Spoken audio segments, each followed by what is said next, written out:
Hey, Ursula here. We're losing light fast. It's evening, Friday night, and trying to get some work done in the garden. Well, it's warm enough, but yet cool enough. So let's take a look at what's going on.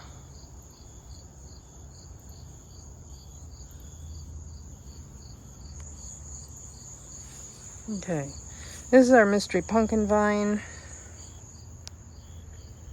We got one more ripening. There's two already harvested. They're bright orange already. They thought it was Halloween last month. And I think that's going to be it from this vine. It's succumbing to white mildew.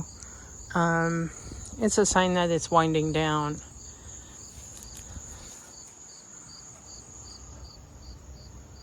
We have an autumn clematis in absolute full bloom that every pollinator for miles is just really enjoying. Although they've pretty much gone to bed for the night here. That was supposed to be a water unit. It was supposed to collect water from the roof. It didn't happen. It got grown over. This is a volunteer from the neighbor's house. Okay.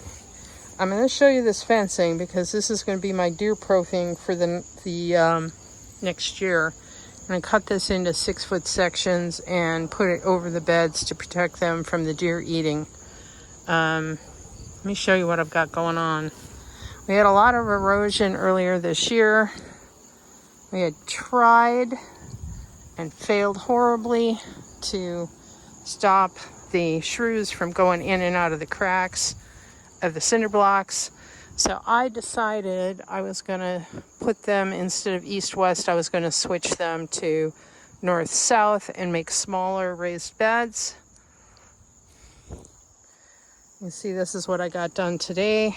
I couldn't finish before the sun's going down. I need to remove a cabbage because its roots are in the way. And also I have to pound this back into true here because you can see I've got, it didn't line up. But there's cabbage roots in there, so I'll use that as an excuse. But I will take actually a hammer and just kind of slide them into place once I get those roots gone. The cabbages have been eaten by brassica beetles. They are pretty well dead. I have a little bit of yellow beans growing here yet that the deer did not get. And hopefully with fencing over the top of this bed, the deer won't be able to get in. My goal for this bed for the winter is to move strawberries into it and make this a perennial bed. So this is got sorrel, which is a perennial. It's got some lettuce buried underneath there that may come up, they may not. But the goal is to move all the strawberries that are in planters into this for the winter so they survive the winter.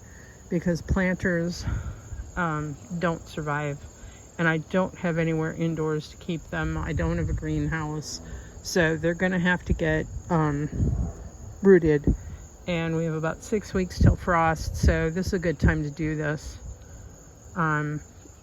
If this works out, the goal is to have 3 beds going across in a north-south direction.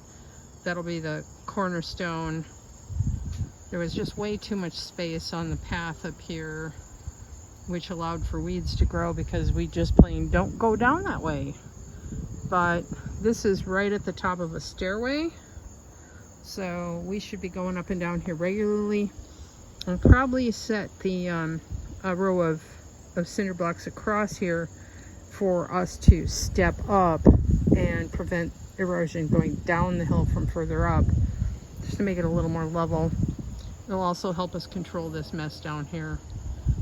This needs to be a path. It needs to be covered in sawdust.